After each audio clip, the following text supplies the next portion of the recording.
بسم اللہ الرحمن الرحیم۔ امبر دیکھو، میں تمہارے ساتھ خوار ہونے کے لیے بالکل نہیں جاؤں گا، سمجھی؟ جو اپنے شوہر نامراد سے کہو کہ تمہیں لے کر جائے۔ تمہاری شادی میں نے اس نامراد کے بچے سے اس لیے کی تھی کہ تمہاری یہ ڈیوٹی میں ہی نبھاتا رہوں، بالکل ٹائم نہیں ہے میرے پاس، نکلو اب یہاں سے۔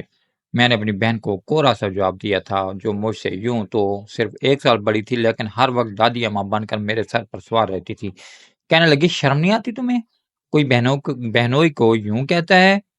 مراد اس وقت اپنے آفس میں ہوتے ہیں۔ میں نے کہا، اس نام راج کا کام ہی یہی ہے، شادی سے پہلے تو بڑی منتیں کرتا تھا، ایک بار اپنی بہن سے شادی کروا دو، تمہارے شکر گزار رہوں گا، بڑے دعوے کیے تھے۔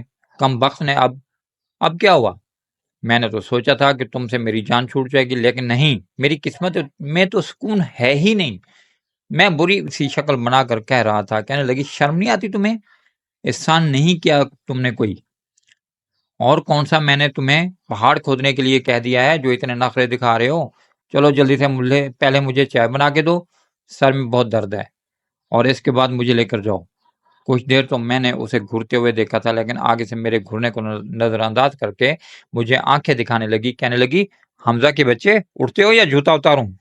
اس سے پہلے کہ وہ اپنے پاؤں کی جوتی اتار دیتی، میں نے کہا، اچھا مارو مت، اٹھ رہا ہوں۔ کہنے لگی، شرم تو ذرا بھی تمہاری آنکھوں میں نہیں ہے، مت بھولو کہ تم سے پورے 1 سال بڑی ہوں۔ میں نے کہا، ہاں، میرے آنے سے پہلے ہی اللہ میاں نے میرے اوپر ایک حوالدار چھوڑنے کے لیے تمہیں پیدا کر دیا تھا، تاکہ میری زندگی جہانا بنا سکو۔ یہ کہہ کر میں اپنے چھوٹے سے کچن میں آ گیا، جس کی حالت ابتر ہوئی پڑی تھی وہ بھی میرے پیچھے ہی آ گئی۔ کچن کا حلیہ دیکھ کر کہنے لگی، آفرین ہے حمزہ، کتنے گندے ہو تم! ابھی کل میں نے تمہارے پورے گھر کی صفائی کی تھی، کچن بھی صاف کیا تھا، حشر دیکھ رہے ہو؟ میں نے کہا، تو ظاہر سی بات ہے، چھڑا چھانٹ ہوں، اور چھڑا چھانٹ کے کچن ایسے ہی ہوتے ہیں۔ میں نے چائے کے لیے جلی ہوئی پتیلی لی، شیلف سے اسے ذرا سا پانی سے کھنگالا اور 1 کپ پانی بھر کے چولہے پر چڑھا دی۔ یہ دیکھ کر امبر کا حیرت سے منہ کھلے کا کھلا رہ گیا تھا۔ کہنے لگی، اے چھی چھی چھی چھی، حمزہ کتنے گندے ہو تم نے تو پتیلی کو دھونے کی بھی زحمت نہیں کی۔ میں نے کہا، ہاں تو کیا ہوا، پانی پھیرا ہے نا، بس دھل گئی۔ تم نے چائے پینی ہے تو پیو، ورنہ دفع ہو جاؤ یہاں سے۔ میری یہ کہنے کی دیر تھی کہ اس نے میرے پاس پڑے چاقو کو اٹھایا۔ میں تو حیران رہ گیا تھا، بہن تھی یا کسائی تھی؟ میں نے کہا، تم آ گئی نا، تمہاری انہی حرکتوں کی وجہ سے جان چھڑانے کے لیے میں نے تمہاری شادی اس نامراد سے کی تھی، لیکن کم وقت ایک بیوی کو سنبھال نہیں سکا، میرا بازو پکڑا اور وہ مجھے کچن سے باہر لے آئی۔ کہنے لگی، آؤ میرے ساتھ، مجھے ایک رپورٹ تیار کرنی ہے، مجھے اپنی این جی او کے کام سے ایک محلے کا سروے کرنا ہے، چلو میرے ساتھ۔ میں نے کہا، بس کر دو، تم نے سگے بھائی کے ساتھ تو کبھی کوئی بھلا کیا ہی نہیں ہے، لوگوں کے ساتھ کیا کرو گی؟ لیکن مجھے گھسیٹتے ہوئے گاڑی تک لے گئی تھی۔ 1980 کی دہائی کی میرے باپ کی گاڑی تھی میرے پاس، جسے وہ کھٹارا کہتی تھی، لیکن میری اس میں جان بستی تھی۔ بہرحال اسی گاڑی میں بیٹھ کر میں اسے اس پسماندہ سے علاقے میں لے گیا جہاں اس نے جانا تھا۔ شاید کسی کی شادی کی تقریب تھی۔ میں اور امبر بس 2 بہن بھائی تھے۔ والدین ہمارے چند سال پہلے ہی ایک حادثاتی موت کا شکار ہو گئے تھے۔ وہ لمحات ہم بہن بھائی کے لیے بہت اذیت ناک تھے۔ ہم نے ایک دوسرے کو ہی بڑی مشکل سے سنبھالا تھا، لیکن امبر کا شمار ان بہنوں میں ہوتا ہے جو کہ چھوٹے بھائی کی صرف بہن نہیں، ماں بھی ہوتی ہے۔ وہ ایسے ہی تھی، بہت پیار کرتی تھی مجھ سے، میری وجہ سے شادی تک کرنے کو تیار نہ تھی، لیکن ہر وقت میری ماں بھی بنی رہتی تھی، بات بات پہ ڈانٹتی تھی۔ مراد میرا بہت اچھا دوست تھا۔ میں خود تو ایک جرنلسٹ تھا، لیکن مراد ایک آفس میں کام کرتا تھا، پرانا مالے دار بھی تھا، اس لیے میری اس سے کافی گہری دوستی تھی۔ میری تو خوشی کی انتہا اس وقت نہیں ہو رہی تھی جب اس نے مجھ سے امبر کے لیے رشتے کی بات کی تھی۔ قابل اعتبار تھا، اس لیے میں نے امبر سے پوچھے بنا ہی ہاں کر دی تھی۔ ان دنوں مجھ سے بہت لڑتی تھی، کہنے لگی، دوست تمہارا ہے، اعتبار تمہیں اس پر ہے، تو مجھے کیوں پھنسا رہے ہو؟ مجھ سے پوچھ کر فیصلہ کرنا چاہیے تھا۔ میں نے کہا، تو کیا ہوا، میں تمہارا بھائی ہوں، تمہارا اکلوتا ولی ہوں، مجھے پورا حق ہے تمہارے بارے میں فیصلہ کرنے کا۔ کہنے لگی، چھوٹے ہو مجھ سے، اور تمہاری عقل بھی مجھ سے چھوٹی ہے، سمجھ آئی نا؟ پتہ نہیں کس کے حوالے مجھے کر دو گے۔ میں لڑکے سے خود ملوں گی۔ یہ سننا تھا، میں نے اسے گھور کر دیکھا تھا۔ میں نے کہا، دیکھو، بالکل روایتی قسم کا بھائی ہوں، میں نکاح سے پہلے ایک ملاقات نہیں کرواؤں گا، سمجھی؟ تصویر دیکھنی ہے تو میں اپنے موبائل سے دکھا دیتا ہوں۔ اس بات پر اس نے مجھے غصے سے دیکھا تھا۔ بہرحال بہت پیاری بہن تھی میری، بس ایک نظر ہی مراد کی تصویر پر ڈالی۔ وہ خوش شکل تھا، اتنا ہی شریف بھی تھا، اس لیے نخرے دکھاتے ہوئے کہنے لگی، ٹھیک ہے، اب تم ہی میرے ماں باپ کی جگہ ہو تو تمہاری بات تو ماننی پڑے گی۔ میں نے کہا، ہاں ہاں، تصویر دیکھنے کے بعد جب اپنے دل میں لڈو پھوٹ رہے ہیں تو میں باپ بن گیا، ورنہ کچھ دیر پہلے تو میری عقل ہی کام نہیں کرتی تھی۔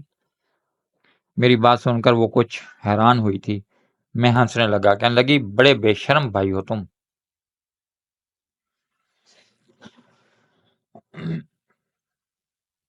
بہرحال مراد سے اس کی شادی ہو گئی۔ وہ بہت خوش تھی اپنے گھر پر، لیکن جب سے اس کی شادی ہوئی تھی میرا گھر کباڑ خانہ بن گیا تھا۔ وہ مہینوں بعد ہی میرے گھر آتی تھی، کیونکہ اس نے مراد کی خالہ کی ایک NGO میں کام شروع کر دیا تھا۔ اسے شروع سے ہی خدائی فوجدار بننے کا بڑا شوق تھا۔ جہاں عورتوں کے دکھ سنتی وہیں آنسو ٹپکانے لگتی۔ بڑے ہی نرم دل کی مالک تھی۔ ایک تو میں شروع سے لاپرواہ قسم کا شخص تھا، اس پر میری نوکری ایسی تھی کہ مجھے کبھی کہیں جانا پڑتا، کبھی کہیں، کبھی تو رات کے ٹائم اپنی خبروں کے لیے بھاگنا پڑتا تھا۔ پھر صحافت کا شعبہ کچھ ایسا ہوتا ہے کہ خطرہ ہر وقت سر پر منڈلاتا رہتا ہے، کیونکہ میرا شمار ان صحافیوں میں ہوتا تھا جو سچ کی خاطر آواز اٹھانے سے پیچھے نہیں ہٹتے۔ امبر کی شادی کو 3 سال گزر چکے تھے۔ اب وہ 3 سالوں میں میری بڑی منتیں کر چکی تھی کہ اگر اپنے گھر کو تیل لگا کر آگ نہیں لگانی تو گھر کو بسا لو۔ گھر کو جس طرح سے تم نے رکھا ہے نا، میرا جی نہیں چاہتا کہ اس کی صفائی بھی کروں۔ میرا دل چاہتا ہے کہ مٹی کا تیل ڈالوں اور آگ لگا دوں۔ اتنے گندے ہو تم حمزہ۔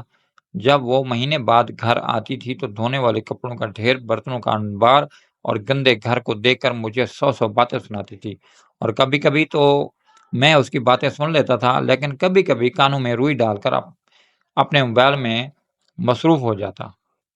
وہ ساتھ ساتھ مجھے باتیں سناتی رہتی، ساتھ ساتھ میرے سارے کام کر کے گھر کو شیشے کی طرح چمکا کر کھانا بھی بنا کر فریج میں سٹور کر دیتی۔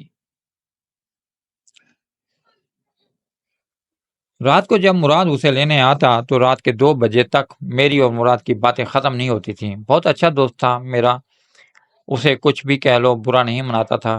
بس یہی میری زندگی تھی اور یہی میری خوبصورت رشتہ داریاں، میری بہن، میرا بہنوئی اور ان کا پیارا سا بیٹا، جو میری بہن کی NGO کے کام کی وجہ سے اپنی دادی کے ہاتھوں میں پل رہا تھا۔ امبر کو اس گھر میں گئے ہوئے 1 گھنٹہ گزر چکا تھا۔ میں تو تنگ آ گیا تھا۔ آج دھوپ بھی کچھ زیادہ ہی کڑک نکلی ہوئی تھی، سامنے فرنٹ شیشے سے مجھ پر پڑ رہی تھی۔ میں نے گہری سانس لی، ڈرائیونگ سیٹ کو تھوڑا سا پیچھے کیا، کیونکہ ڈر تھا کہ اگر زیادہ کروں گا تو کہیں سیٹ کی پوسٹ باہر ہی نہ نکل جائے، کیونکہ گاڑی کافی پرانی تھی۔ میں نے اپنے سر پر سے ٹوپی اپنے منہ پر لی اور سوچا کہ لمبی تان کر سو جانا چاہیے، کیونکہ امبر بیگم اتنی جلدی تو آنے والی ہے ہی نہیں۔ لیکن ابھی مجھے سوئے ہوا آدھا گھنٹہ ہی ہوا تھا جب مجھے ایک شور کی آواز سنائی دی۔ میں نے بہت مشکل سے آنکھیں کھولی تھی کہ امبر بڑے غصے سے گاڑی کے شیشے کھٹکھٹا رہی تھی۔ میں نے دروازہ کھولا، میں نے کہا، ہوگی فارغ؟ وقت دیکھا ہے تم نے؟ کہنے لگی، ہاں، تم جلدی سے باہر آؤ۔ میں نے کہا، کیا ہو گیا ہے؟ میں سمجھا کہ شاید کسی سے لڑ کر آ گئی ہے۔ مجھے ایسا بھی لگتا تھا کہ یہ مجھے اپنا باڈی گارڈ بنا کر لاتی ہے، جہاں لڑنا مرنا ہوتا تھا مجھے آگے کر دیتی تھی، بڑے فخر سے بتاتی تھی، میرا بھائی صحافی ہے، تم لوگوں کو چھوڑے گا نہیں۔ گویا صحافی نہ ہوا، بدماش ہو گیا۔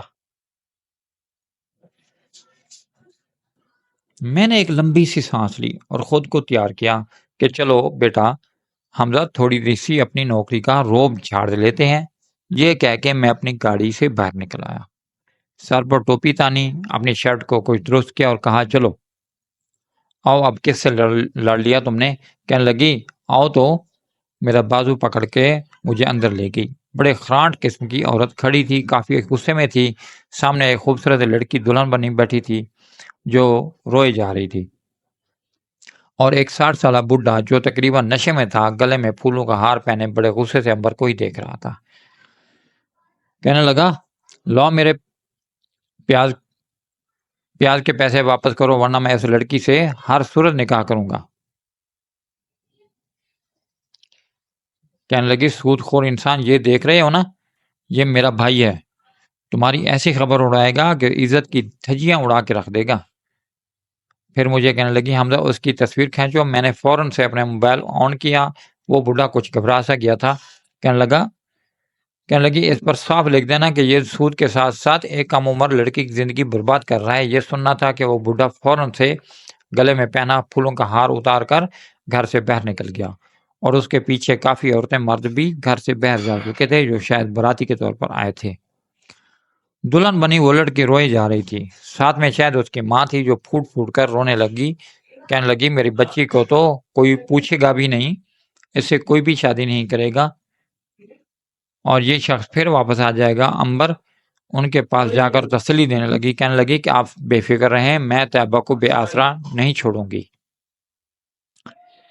میں سانس لے کے رہ گیا کہ لو بھائی، اب یہ ایک ایموشنل ڈرامہ شروع ہو گیا ہے، پتہ نہیں یہ کب تک انہیں تسلیاں دیتی رہے گی۔ میں نے ہاتھ پر بندھی گھڑی دیکھی جو اب دوپہر کے 3 بجا رہی تھی۔ وہ کہنے لگی کہ آپ نہیں جانتے، آپ 24 گھنٹے ہمارے ساتھ تو نہیں رہیں گے، میری بچی کی تو زندگی برباد ہو جائے گی۔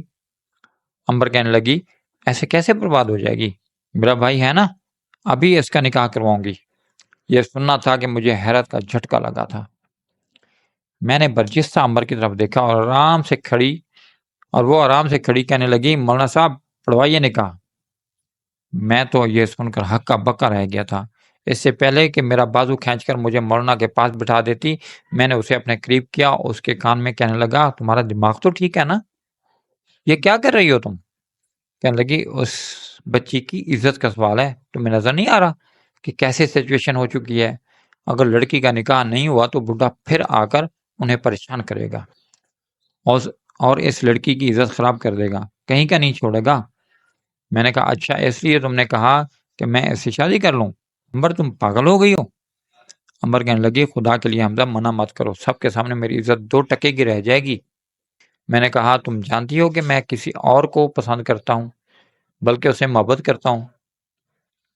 میں بہت سنجیدگی سے بات کر رہا تھا کیونکہ میری زندگی کا سچ تھا۔ کہنے لگی بعد میں باتیں کریں گے، ابھی ان باتوں کا وقت نہیں ہے، بس چپ چاپ بیٹھو۔ نکاح خاں کے سامنے یہ میری عزت کا سوال ہے اور ایک لڑکی کی عزت کا سوال ہے۔ اس نے تو مجھے ٹھیک سے سوچنے سمجھنے تک نہیں دیا تھا اور مجھے نکاح خاں کے سامنے بٹھا دیا۔ میری یہ حالت تھی کہ میرا جی چاہ رہا تھا کہ اپنی سگی بہن کا گلا گھونٹ کر اسے مار ڈالوں۔ میری زندگی کا تماشا بنا کے رکھ دیا تھا اس نے۔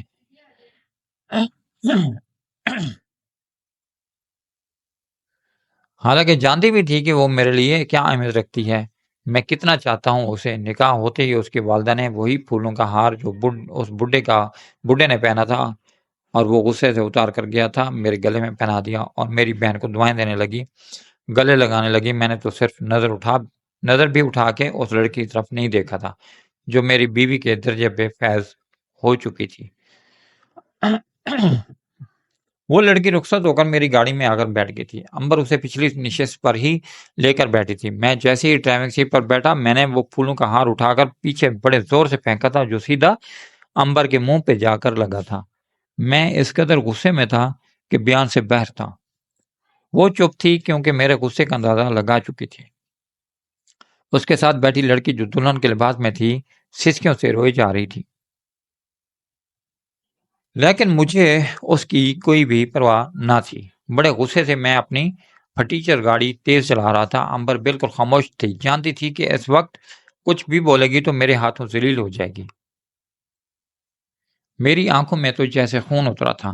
یہ بھی کوئی بات تھی، یہ بھی کوئی کام تھا جو اس نے کیا تھا۔ لڑائی جھگڑا ہوتا تو میں سنبھال لیتا، کوئی اور معاملہ ہوتا وہ بھی دیکھ لیتا، لیکن نکاح کوئی مذاق تو نہیں تھا، کوئی جذبات میں آ کر لمحوں میں کرنے والا کام تو نہیں ہوتا، زندگی بھر کی بات ہوتی ہے۔ اس نے جو کچھ بھی کیا تھا بہت غلط کیا تھا۔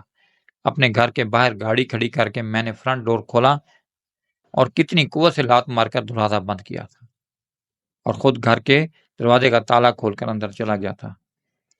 کچھ دیر بعد ہی امبر اس لڑکی کو لے کر اندر داخل ہوئی تھی۔ میرے چھوٹے سے گھر میں بس 2 ہی کمرے تھے۔ اس سے پہلے کہ امبر اس لڑکی کو میرے کمرے میں لے کے جاتی۔ میں نے کہا امبر اسے دوسرے کمرے میں لے کر جاؤ اور اسے کمرے میں چھوڑ کر باہر آؤ، مجھے تم سے بات کرنی ہے۔ کہنے لگی اچھا آ رہی ہوں، آرام سے بات کرو۔ میں نے کہا تم باہر آؤ، میں بتاتا ہوں، میرے تو بس نہیں چل رہا کہ کیا کروں۔ امبر اسے دوسرے کمرے میں لے گئی جسے ڈرائنگ روم کے طور پر امبر نے سیٹ کیا تھا۔ جیسے ہی وہ باہر آئی میں اس کے مقابل کھڑا ہو گیا تھا۔ وہ نظریں جھکا گئی تھی، جانتی تھی کہ غلطی اسی کی ہے۔ میں نے کہا تمہارا دماغ کام کرتا ہے؟ وہ کچھ نہیں بولی، اور پہلی بار ہی ایسا ہوا تھا کہ میرے بلند لہجے پر وہ چپ تھی۔ میں نے اسے دونوں بازو سے پکڑ کر جھنجھوڑ کے رکھ دیا۔ میں نے کہا تم نے اتنا بڑا فیصلہ میرے لیے کیا تو کیسے کیا؟ امبر تمہیں اپنے بھائی کا ذرا بھی احساس ہے کہ تم نے میرے ساتھ کیا کیا ہے؟ کہنے لگی حمزہ سمجھنے کی کوشش کرو، سچویشن ہی کچھ ایسی ہو گئی تھی۔ میں نے کہا بھاڑ میں جائے تمہاری سچویشن، بھاڑ میں جائے تمہارا NGO کا کام، اور تم بھی۔ میں اس لڑکی سے کوئی بھی تعلق اور رشتہ قائم نہیں کر رہا تھا، بلکہ اسے اپنے گھر پر رکھوں گا بھی نہیں۔ چلو فٹافٹ سے اسے اپنے گھر لے کر جاؤ، جیسے نکاح آنن فن ہوا ہے طلاق بھی ایسے ہی ہو جائے گی۔ یہ سننا تھا کہ وہ مجھے کہنے لگی پاگل ہو گئے ہو کیا؟ وہ لڑکی پہلے ہی بہت مظلوم ہے، میں تمہیں اس کی پوری کہانی سناؤں تو تم بھی اس کی بات ابھی یہیں پر پہنچی تو میں نے کہا بس کرو، ایسی 20 کہانیاں میں روز دیکھتا ہوں اور عوام کے سامنے پیش کر دیتا ہوں، مجھے پڑھانے کی ضرورت نہیں ہے۔ میں نے اسے غصے سے ٹوک دیا تھا۔ میں نے کہا 6 ماہ بعد صبا واپس آنے والی ہے، مجھے بتاؤ کیا منہ دکھاؤں گا میں اسے، کیا کہوں گا میں اسے؟ تمہارے لیے سب کچھ تماشا ہے، تمہیں جو کرنا تھا وہ کر لیا، لیکن اب جو میں چاہوں گا وہی ہوگا۔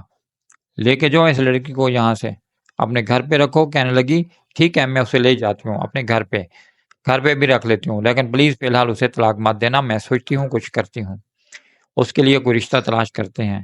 جیسے ہی اس کا کہیں رشتہ ہو گیا میں اس کا نکاح اسے پڑھوا دوں گی، لیکن جب تک انتظام نہیں ہوتا تم اسے طلاق نہیں دو گے۔ حمزہ پلیز۔ وہ میرے آگے دونوں ہاتھ جوڑے کہنے لگی۔ میں نے کہا ٹھیک ہے اب اسے لو اور گھر جاؤ۔ کچھ ہی دیر میں اس نے شاید مراد کو بلا لیا تھا، وہ بھی چہرے سے کافی متفکر لگ رہا تھا۔ امبر کو ہی غلط کہہ رہا تھا، کہنے لگا تم نے جذبات میں آ کے اچھا نہیں کیا حمزہ کے ساتھ۔ وہ کہنے لگی مجھے اس وقت سمجھ ہی نہیں آ رہا تھا، میں اس لڑکی کی زندگی برباد نہیں کرنا چاہتی تھی۔ بہرحال وہ دونوں اس لڑکی کو اپنے ساتھ لے گئے، لیکن اس بات کو چند دن ہی گزرے تھے کہ مراد کا رات کے وقت مجھے فون آیا، کہنے لگا اس کی والدہ کی طبیعت بہت خراب ہو گئی ہے، انہیں میجر ہارٹ اٹیک ہوا ہے۔ یہ سن کر مجھے بھی ہاسپٹل جانا پڑا۔ امبر روئی جا رہی تھی کیونکہ اسے اپنی ساس سے بہت محبت تھی، وہ بہت اچھی خاتون تھی۔ میں نے اسے تسلی دی، مراد بھی بہت پریشان تھا، کہنے لگا ہو سکتا ہے چند دنوں تک مجھے اپنی فیملی کے ساتھ دبئی جانا پڑے، میرا بڑا بھائی کہہ رہا ہے کہ میں والدہ کو وہیں لے آؤں، وہاں ان کا آپریشن کروانا چاہتا ہے۔ میں نے کہا ہاں تمہیں جانا چاہیے، ماں سے بڑھ کر تو کچھ بھی نہیں ہوتا۔ لیکن چند دن بعد ہی امبر نے مجھ سے کہا کہ اگر اسے دبئی نہ جانا ہوتا تو وہ ضرور اس لڑکی کے لیے کچھ نہ کچھ کر کے جاتی، لیکن فی الحال مجبوراً مجھے اس لڑکی کو اپنے گھر پہ رکھنا پڑے گا۔ میں نے کہا تو اس کو اس کی ماں کے گھر چھوڑاؤ۔ کہنے لگے ضرور چھوڑ دیتی، لیکن 2 دن پہلے ہی اس کی والدہ کا انتقال ہو گیا، وہ بالکل بے سہارا ہو چکی ہے۔ دیکھو میں اسے یتیم خانے میں نہیں چھوڑ سکتی، تم نہیں جانتے وہاں کا ماحول کیسا ہوتا ہے، وہ لڑکی میری ذمہ داری ہے۔ بہرحال حالات کچھ ایسے تھے کہ میں امبر سے انکار نہیں کر سکا، مجبوراً ہی صحیح مجھے اس لڑکی کو اپنے گھر لانا پڑا تھا۔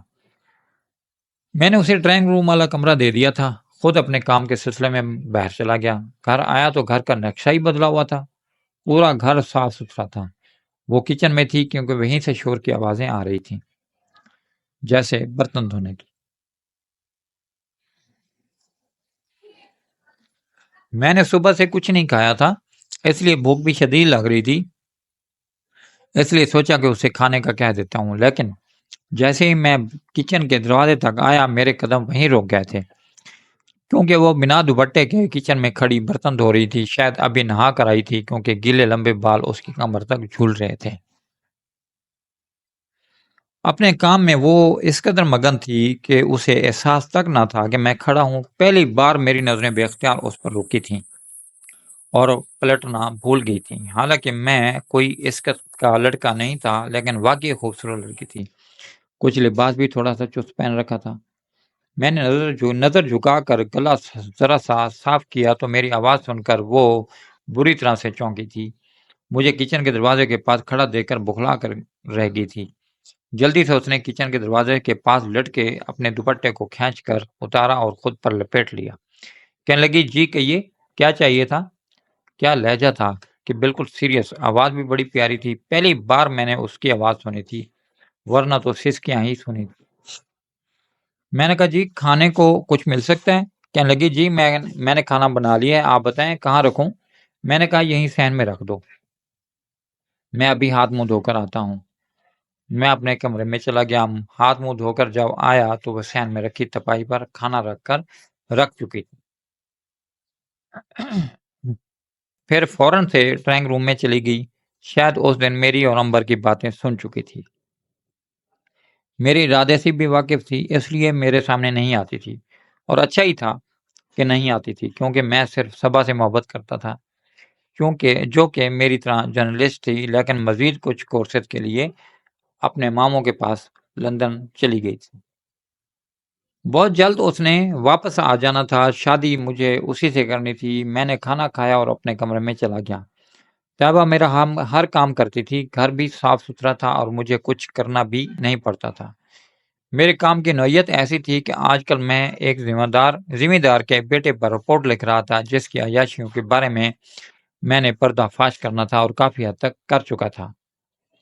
اس لیے اس کے دھمکی آور فون بھی مجھے بہت آ رہے تھے، لیکن میں نہیں جانتا تھا کہ وہ لوگ میرے گھر تک پہنچ جائیں گے۔ میں رات کو پہنچا، مجھے اندھا دھند فائرنگ کی آواز آئی، فوراً سے اٹھ بیٹھا۔ پسٹل تو میرے پاس بھی تھی۔ جیسے ہی میں کمرے سے باہر آیا تو طیبہ بالکل باہر ہی کھڑی تھی، بے حد گھبرائی ہوئی تھی، ڈری ہوئی تھی۔ فائرنگ کی آواز سن کر میرے ساتھ لگ گئی، سمجھ گیا تھا کہ شاید گولی کی آواز سے خوفزدہ ہو گئی ہے۔ میں نے اسے کہا کہ میرے کمرے میں جا کر کنڈی لگا لے، لیکن جیسے ہی اس نے میرے ہاتھ میں پسٹل دیکھی تو کہنے لگی، آپ باہر نہیں جائیں گے۔ اس کی آنکھوں میں خوف ہلکورے مار رہا تھا۔ میں نے کہا، میرے کام کی نوعیت ہی ایسی ہے، تمہیں گھبرانے کی ضرورت نہیں ہے۔ چاہو تم کمرے میں جا کر دروازہ بند کر کے بیٹھ جاؤ۔ اس سے پہلے کہ میں باہر جاتا اس نے میرا بازو پکڑ لیا اور کھینچ کر کمرے میں لے آئی۔ کمرے کا دروازہ بند کر دیا۔ کہنے لگی، آپ نہیں جائیں گے، لوگ بہت سارے ہیں اور اندھا دھند فائرنگ کر رہے ہیں، آپ کو گولی لگ سکتی ہے۔ میں نے کہا، کیوں بزدلوں کی طرح گھر میں چوہا بن کے بیٹھ جاؤں؟ دیکھو مجھے جواب تو دینا ہی ہے۔ یہ کہہ کر میں نے اپنا موبائل لیا اور اپنے دوستوں کو بھی کال کر دی کہ وہ بھی جان لے کہ میرے گھر پر فائرنگ ہو رہی ہے۔ میری دوستی بہت سے پولیس والوں سے بھی تھی، میں نے سب کو انفارم کیا تھا، لیکن جیسے میں باہر جانے لگا دروازے کے سامنے کھڑی ہو کر کہنے لگی، آپ کو کہیں نہیں جانے دوں گی۔ میں نے کہا، کیا پاگل ہو گئی ہو؟ دیکھو زیادہ مجھ پر حق جمانے کی کوشش مت کرنا۔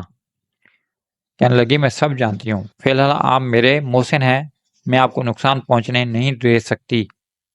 میں نے کہا، کچھ ہی دیر میں پولیس بھی آ جائے گی، میری فکر مت کرو۔ لیکن پھر بھی اس نے مجھے باہر نہیں جانے دیا تھا۔ وہ لوگ فائرنگ کر کے جا چکے تھے، ان کا مقصد مجھے خوفزدہ کرنا تھا۔ کچھ ہی دیر میں میرے باقی کے جرنلسٹ دوست اور پولیس بھی پہنچ گئی تھی۔ 2 دن میں اسی بھاگ دوڑ میں لگا رہا۔ تیسرے دن اتنا تھک چکا تھا کہ مجھے نہیں معلوم کہ مجھے اتنا تیز بخار بھی ہو جائے گا۔ میں بے سدھ اپنے کمرے میں لیٹا تھا۔ پہلی بار میں نے اسے پکارا تھا کیونکہ پیاس شدت سے لگ رہی تھی اور اٹھنے کی ہمت نہیں تھی۔ میں نے کہا، طیبہ، میری پہلی پکار پر ہی وہ بھاگتے ہوئے کمرے میں آئی تھی۔ کہنے لگی، جی کہیے۔ میں نے کہا، میرے سر میں بہت درد ہے، بخار بھی بہت ہو رہا ہے، پلیز مجھے پانی پلا دو۔ فوراً سے کمرے سے باہر گئی اور پانی کا گلاس لے کر آ گئی۔ پھر مجھے اسے کچھ بھی کہنا نہیں پڑا تھا۔ مجھے سہارا دے کر اس نے بیٹھنے میں مدد کی تھی، مجھے پانی بھی پلایا، پھر میرے لیے ناشتہ بنا کر لے آئی۔ گھر میں میڈیسن موجود تھی، میں نے وہ کھا لی، لیکن رات تک مجھ پر کبھی سی طاری ہونے لگی تھی۔ میرے پاس ہی بیٹھے میرے سر پر پانی کی پٹیاں کر رہی تھی، لیکن مجھے اس قدر سردی لگ رہی تھی۔ میں نے 2 لحاف اوڑھ رکھے تھے، لیکن بری طرح سے کانپ رہا تھا۔ بخار کی شدت سے بمشکل ہی میں نے آنکھیں کھول کر دیکھا تو وہ میرے سرہانے بیٹھی اونگ رہی تھی۔ اس کے بالوں کی بکھری ہوئی لٹ اس کے چہرے پر جھل رہی تھی۔ بلا شبہ وہ بہت خوبصورت تھی۔ پتہ نہیں کیسے میں خود پر اختیار کھونے لگا تھا۔ بخار میں تھا، سردی بھی لگ رہی تھی۔ میں نے اس کا ہاتھ پکڑا اور اپنی جانب کھینچ لیا۔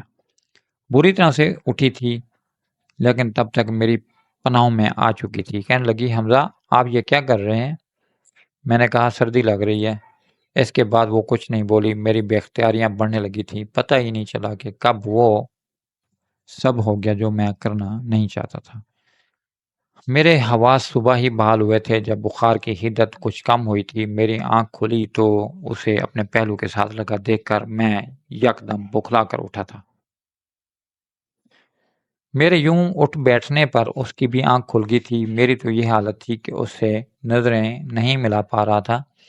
وہ فوراً سے اٹھ کر کمرے سے باہر چلی گئی۔ مجھے اپنے کیے گئے عمل پر افسوس ہو رہا تھا۔ میں کیسے اور کیوں بہک گیا تھا۔ کچھ دیر بعد جب وہ کمرے میں آئی تو نہائی ہوئی نکھری نکھری سی لگ رہی تھی۔ ہاتھ میں ناشتے کی ٹرے لیے ہوئے تھی۔ اسے دیکھ کر میں نے فٹافٹ سے نظریں ہٹائی تھیں، کیونکہ میرا دل اب اسے دیکھ کر کسی اور ہی لہر میں چلنے لگا تھا۔ ناشتہ رکھ کر وہ کمرے سے باہر جانے لگی تو میں نے جھجک کر کہا، طیبہ؟ میرے پکارنے پر پلٹ کر مجھے دیکھ کر مسکرا کر پوچھنے لگی کہ کیا کام ہے؟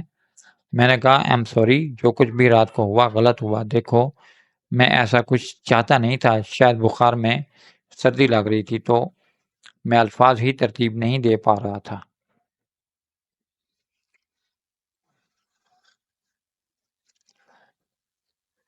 میں نے کہا، میں کسی اور لڑکی سے محبت کرتا ہوں، اس لیے رات جو غلطی مجھ سے ہوئی ہے اسے بھول جاؤ تو بہتر ہے۔ میری بات سن کر وہ مجھے کچھ دیر حیرت سے دیکھتی رہی، پھر کمرے سے باہر نکل گئی۔ میں 2 دن میں کافی بہتر ہو گیا تھا۔ اب میں بہت احتیاط کرنے لگا تھا، لیکن کم وقت رات نیند ہی نہیں آتی تھی۔ کئی بار صبا سے فون پر بات کر کے وقت گزارنے کی کوشش کرتا۔ صبا اس بات سے واقف نہ تھی کہ طیبہ سے میرا نکاح ہو چکا ہے۔ میں اسے واپس بلانے پر زور دینے لگا، لیکن کیونکہ میں چاہتا تھا کہ وہ لوٹ آئے، کیونکہ مجھے راتوں کو نیند نہیں آتی تھی۔ کروٹ بدل کر رات گزرنے لگی تھی۔ آج رات پھر ایسا ہی کچھ ہوا تھا۔ بے اختیاری میں میرے قدم اپنے کمرے سے باہر نکلے تھے۔ جب میں ڈرائنگ روم کے پاس گیا تو دروازہ کھلا تو وہ صوفے پر سو رہی تھی، بنا دوپٹے کے، آنکھوں پر اپنا بازو رکھے۔ میں اس کی جانب اپنے بڑھتے ہوئے قدم روک ہی نہیں پا رہا تھا۔ پتہ نہیں کون سی ڈور تھی جو مجھے اس کی جانب کھینچنے لگی تھی۔ اس کے پاس چلا گیا، اسے بڑی محویت سے دیکھ رہا تھا۔ میرے جذبات اب اسے دیکھ کر بے قابو سے ہونے لگے تھے۔ میں جذبات کے رو میں بہنے لگا۔ ڈرائنگ روم کا دروازہ بند کیا، بتی بجھائی اور بنا کچھ بھی کہے میں طیبہ سے اپنا رشتہ قائم کرنے لگا تھا۔ لیکن دوسری طرف صبا کو بھی اپنے خیالوں سے نہیں نکال پا رہا تھا۔ ہوش اس وقت اڑے جب بنا اطلاع دیے صبا واپس آ گئی تھی اور اس وقت میرے گھر کے مین دروازے پر کھڑی مسکرا رہی تھی۔ میں ہکا بکا اسے دیکھ رہا تھا۔ کہنے لگی، حمزہ کیا یوں ہی دیکھتے رہو گے یا اندر بھی آنے دو گے؟ وہ جب گھر میں داخل ہوئی تو گھر کو صاف ستھرا دیکھ کر کہنے لگی، حمزہ یہ تمہارا ہی گھر ہے نا؟ اتنا صاف ستھرا؟ وہ حیران تھی۔ میں سمجھ نہیں پا رہا تھا کہ اسے سمجھاؤں کیسے۔ کہنے لگی، کیا امبر واپس آ گئی ہے جو گھر صاف ہے؟ میں نے کہا، نہیں، وہ ابھی واپس نہیں آئی۔ میں ابھی اس سے بات کر ہی رہا تھا جب ڈرائنگ روم سے طیبہ باہر آئی تھی۔ دونوں ہی ایک دوسرے کو دیکھ کر حیران ہوئی تھی۔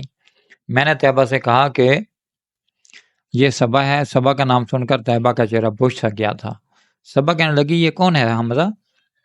میں نے کہا، بس کاغذی بیوی ہے۔ میری بات سن کر طیبہ نے مجھے تڑپ کر دیکھا اور میں نظریں جھکا گیا۔ صبا کہنے لگی، کیا مطلب ہے؟ میں سمجھی نہیں۔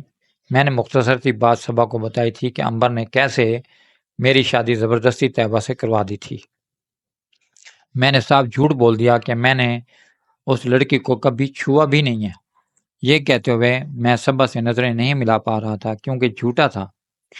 کہنے لگی مجھے پتا ہے تم مجھ سے جتنی محبت کرتے ہو کسی اور لڑکی کو آنکھ اٹھا کر بھی نہیں دیکھ سکتے، لیکن خیر اس لڑکی کا بھی کوئی حل نکالتے ہیں۔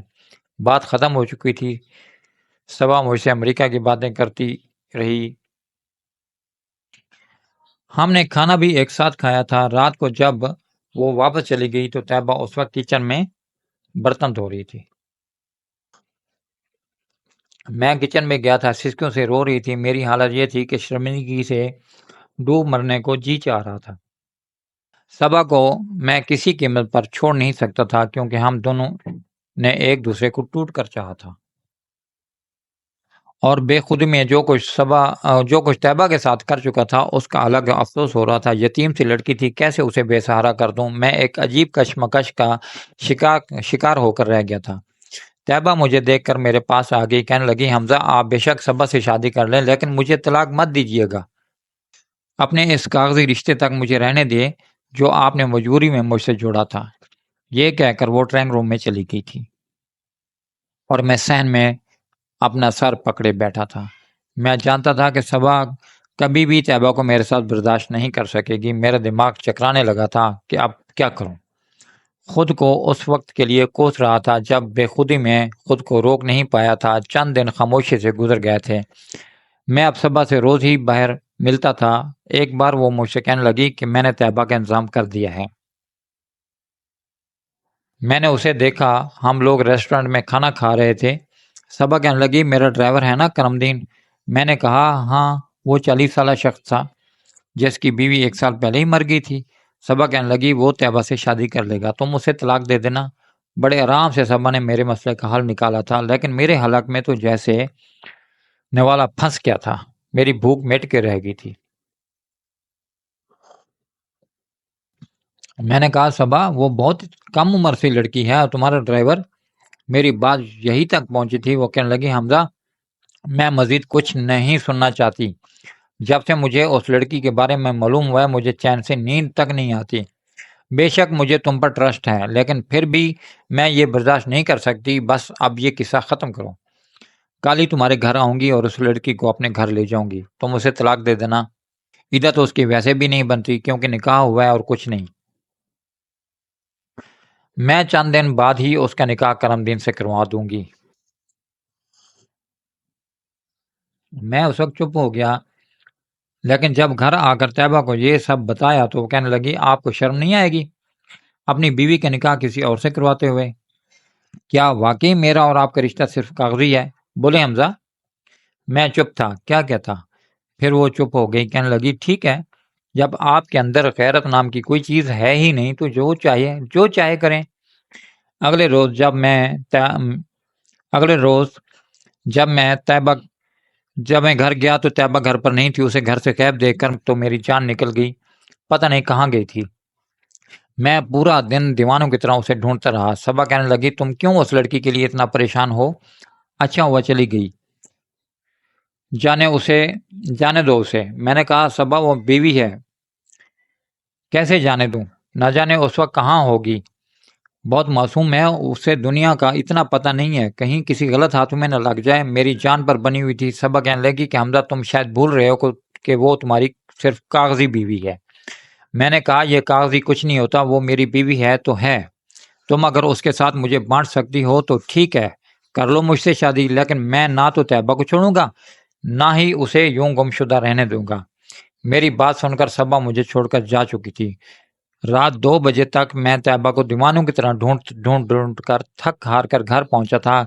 گھر میں داخل ہوا تو گھر صاف تھا، کھانا بھی پکا ہوا تھا۔ یہ سب دیکھ کر مجھے حیرت ہوئی تھی۔ میں نے فوراً گھر دیکھا لیکن وہ کہیں نہیں تھی۔ میں طیبہ پکارنے لگا لیکن اس بار اس نے میری پکار پر لبیک نہیں کہا تھا۔ میں صحن میں کھڑا دیوانے کی طرح اسے پکار رہا تھا کہ خدا کے لیے تم جہاں بھی ہو سامنے آ جاؤ پلیز طیبہ۔ جب کوئی آواز نہ آئی تو میں تھک کر صحن میں ہی گھٹنوں کے بل بیٹھ گیا۔ کچھ ہی دیر بعد مجھے چھت سے سسکیوں کی آواز سنائی دینے لگی۔ میں فوراً سے بھاگتا ہوا چھت پر گیا تھا۔ مجھے پہلے یہ خیال کیوں نہیں آیا کہ وہ چھت پر بھی ہو سکتی ہے۔ میں اوپر گیا تو وہ چھت پر بیٹھی رو رہی تھی۔ میں اس کے پاس آ گیا۔ میں نے پوچھا کہاں گئی تھی؟ میرا لہجہ بلند ہوا تھا۔ وہ میرے مقابل کھڑی ہوگی، کہنے لگی میں نے کہاں جانا تھا، چھت پر آ گئی تھی، سوچا یہیں چھپ کر رہ لوں گی۔ مجھے یہ سن کر بہت غصہ آیا تھا۔ میں نے ایک زوردار تھپڑ اس کے منہ پر مارا تھا۔ میں نے کہا تمہیں احساس ہے کہ کہاں کہاں نہیں میں نے ڈھونڈا، police station, railway station, hospital, جہاں تک کہ جس فروشی کے اڈے تک چھان مارے تھے۔ جانتی ہوں صبح سے اب تک ایک پانی کا گھونٹ میں نے نہیں پیا، دیوانوں کی طرح تمہیں ڈھونڈ رہا ہوں۔ یو باسٹرڈ، بار بار عجیب سے وسوسے میری جان نکالتے تھے کہ کہیں تمہارے ساتھ کچھ غلط نہ ہو جائے۔ صبح سے میری جان اٹکی ہوئی تھی اور تم یہاں چھت پر چھپی بیٹھی تھی۔ دماغ خراب تھا تمہارا۔ مجھے اس پر جتنا غصہ آتا اتنا کم تھا۔ میرا تھپڑ کھا کر وہ بس آنسو ہی ٹپکا رہی تھی، کہنے لگی آپ کو میرے لیے پریشان ہونے کی ضرورت نہیں تھی۔ میں نے کہا کیوں نہیں تھی، تم بیوی ہو میری اور میں بے غیرت نہیں ہوں۔ میں اس کا ہاتھ پکڑ کر اسے نیچے لایا، اس کے ساتھ کھانا بھی کھایا۔ وہ رات کو ڈرائنگ روم میں جانے لگی تو میں نے اسے روک لیا۔ میں نے کہا یہاں نہیں، میرے کمرے میں چلو۔ کہنے لگی لیکن حمزہ، صبا۔ میں نے اس کے ہونٹوں پر اپنی انگلی رکھ کر کہا بس صرف طیبہ اور کوئی نہیں۔ یہ کہہ کر میں اسے اپنے کمرے میں لے گیا تھا۔